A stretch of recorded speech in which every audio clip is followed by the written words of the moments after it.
Welcome to a reliable coaching classes. तो आज का हमारा टॉपिक है चैप्टर 4 इन्वायरमेंटल मैनेजमेंट। तो इसमें हमने कल देखे थे इकोसिस्टम मतलब क्या होता है। तो इकोसिस्टम देखिए, तो इकोसिस्टम के टाइप्स हम देखने वाले हैं। तो इकोसिस्टम समझने के लिए हमको ट्री डायग्राम किताब में दिया हुआ है, तो देखेंगे।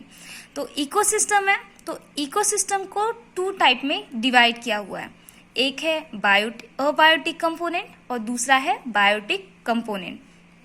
तो सबसे पहले हम बायोटिक कंपोनेंट में देखेंगे। तो biotic components ecosystem two part में डिवाइड किया हुआ है, अबायोटिक कंपोनेंट्स और बायोटिक कंपोनेंट्स। देन उसके बाद में अबायोटिक कंपोनेंट्स के बाद में physical abiotic component again 2 part में डिवाइड है। एक है फिजिकल फैक्टर और दूसरा है बायोलॉजिकल फैक्टर।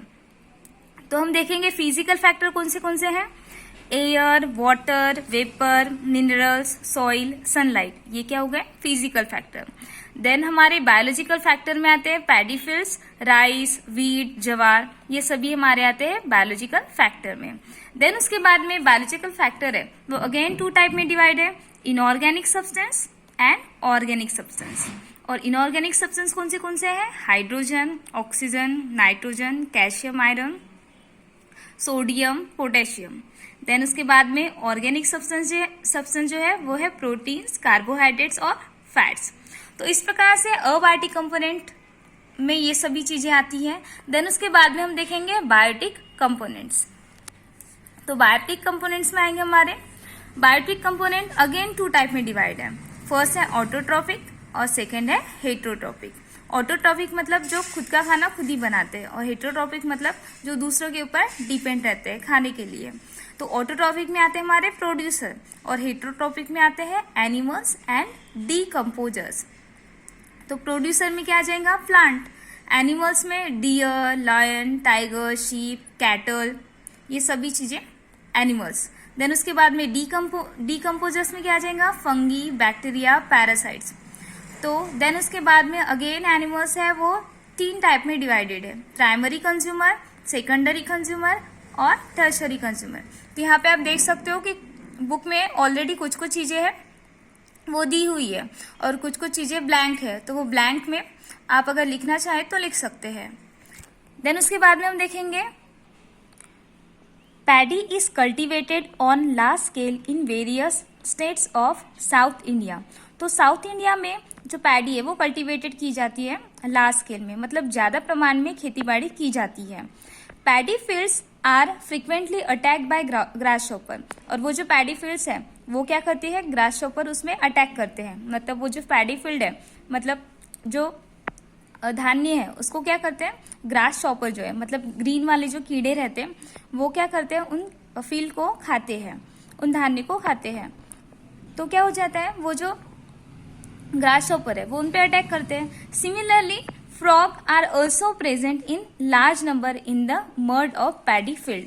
और वो जो पैडी फील्ड है मतलब खेती है, तो उस खेती में क्या रहता है, मड जो रहता है। तो मड में क्या रहता है, बहुत सारे फ्रॉग रहते हैं। तो गीली मिट्टी जो रहती है, तो गीली मिट्टी में फ्रॉग रहते हैं। तो वो फ्रॉग क्या करते हैं, उन ग्रास शॉपर को खाते हैं to feed upon grasshoppers. तो पहले मैंने क्या बोली, जो पैडी फील्ड है वो कौन खा रहा है, ग्रास शॉपर खा रहा है। मतलब ग्रीन वाले कीड़े जो है वो क्या कर रहे हैं, उस खेती में लगे जो है धान्य उनको खाते हैं। देन उसके बाद में ग्रास शॉपर है उनको कौन खाता है, फ्रॉग खाता है। फिर फ्रॉग है और ग्रास शॉपर को फ्रॉग खाता है।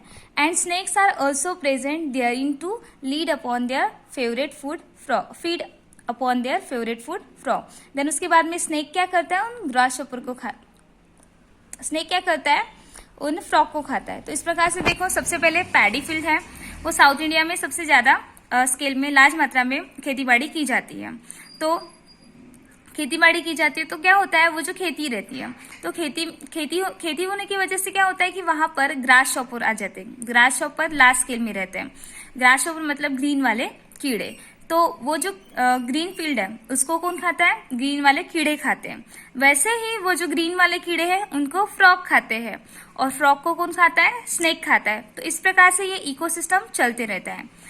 तो however if frog population declines all of sudden, अगर क्या होगा, अगर फ्रॉग है उनकी पॉपुलेशन क्या हो जाएंगी, डिक्लीन। तो अगर क्या मतलब ऐसा क्या हो जाएगा कि फ्रॉग जो है फ्रॉग की जो पॉपुलेशन है वो क्या हो जाएंगी, डिक्लीन हो जाएंगी अचानक से। अगर फ्रॉग पूरे नष्ट हो जाएंगे, उनकी जो पॉपुलेशन है वो एकदम कम हो गई, तो फिर क्या होगा। तो यहाँ पे देखो क्वेश्चन भी दिए हुए हैं, what will be the effect on paddy crop. तो पैडी क्रॉप है उन पे क्या इफेक्ट हो जाएगा, अगर फ्रॉग मर गए तो क्या हो जाएगा, वो जो ग्रीन वाले कीड़े हैं उनको फ्रॉग नहीं खा पाएंगे, और ग्रीन वाले कीड़े हैं वो फ्रॉग को नहीं खाएंगे, तो वो जो क्रॉप है, वो क्रॉप जो है वो पूरे क्या हो जाएंगे, पूरे नष्ट हो जाएंगे। मतलब ग्रीन वाली जो पैडी फील्ड है वो हमारे किसी भी काम की नहीं रहेगी। वो कौन खा जाएगा, पूरे ग्रीन जो फील्ड है वो कौन खाएगा, ग्रास शॉपर खा जाएंगे।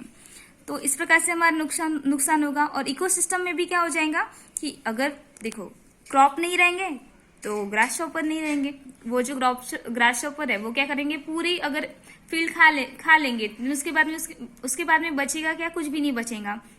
देन उसके बाद में फ्रॉग नहीं है तो स्नेक भी नहीं रहेगा। तो इस प्रकार से अगर एक मतलब ग्रास शॉपर जैसे फ्रॉग है, फ्रॉग की कमी हो गई तो इस प्रकार से पूरा इकोसिस्टम ही हमारा खराब हो गया।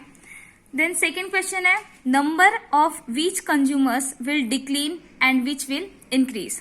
तो कौन से कंज्यूमर है जिनके पॉपुलेशन में कमी आएगी, और ऐसे कौन से कंज्यूमर है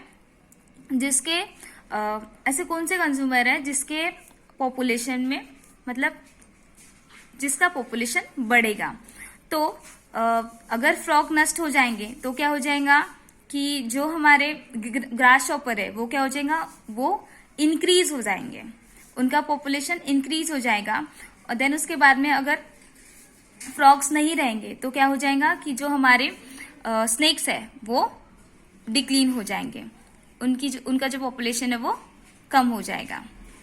थर्ड क्वेश्चन है, what will be overall effect on the ecosystem. तो इसका इकोसिस्टम पे क्या असर पड़ेगा, तो इसका इफेक्ट ये पड़ेगा कि पूरा इकोसिस्टम है वो बर्बाद हो जाएगा। ठीक है, क्योंकि सभी क्या है एक, तो ये बर्बाद क्यों हो जाएगा, क्योंकि मैंने स्टार्टिंग में जो फूड चेन बताई थी, तो सभी जो इकोसिस्टम क्या है, इकोसिस्टम में सभी बायोटिक और अबायोटिक कंपोनेंट दोनों क्या रहते हैं, एक दूसरे के ऊपर डिपेंड रहते हैं। तो उनमें से कुछ भी चीज मिसिंग हो गई तो पूरा इकोसिस्टम क्या हो जाएगा, हमारा नष्ट हो जाएगा। तो यहाँ तक के समझ में आ गया। देन उसके बाद में ऐसे ही वीडियोस देखने के लिए आप हमारे इस चैनल को लाइक, शेयर और सब्सक्राइब जरूर करें। Thank you.